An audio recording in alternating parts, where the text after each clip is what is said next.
ধেমাজিৰ মৰিধল মহাবিদ্যালয়ৰ ছাত্ৰী নন্দিতা সৈক্যাৰ লোমহৰ্ষক হত্যাকাণ্ডৰ চূড়ান্ত ৰায় হত্যাকাৰী ৰিণ্টু শৰ্মাক মৃত্যুদণ্ডৰ ৰায় প্ৰদান ধেমাজি জিলা সত্ৰ ন্যায়াধীশৰ আদালতৰ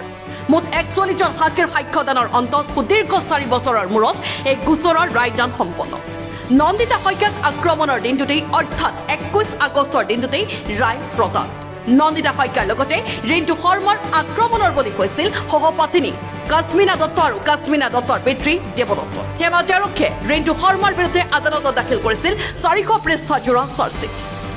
ভাৰতীয় দণ্ডবিধি আইনৰ 342, 326, 307 আৰু 302 নং ধাৰাত দোষী সাব্যস্ত ৰিণ্টু শৰ্মা ধেমাজি সদৰ থানাত ৰুজু কৰা হৈছিল 397/2021 নম্বৰত এক গোচৰ ব্যুৰ' ৰিপৰ্ট লখিমপুৰ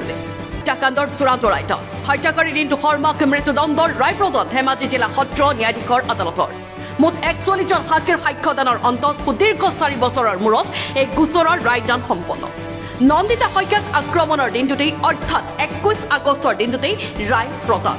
নন্দিতা সৈক্যাৰ লগতে ৰিণ্টু শৰ্মাৰ আক্ৰমণৰ বলি হৈছিল সহপাতিনী কাশ্মীনা দত্ত আৰু কাশ্মীনা দত্তৰ পিতৃ দেৱদত্ত ধেমাজি আৰক্ষীয়ে ৰিণ্টু শৰ্মাৰ বিৰুদ্ধে আদালতত দাখিল কৰিছিল 400 পৃষ্ঠাজোৰা চাৰ্জশ্বিট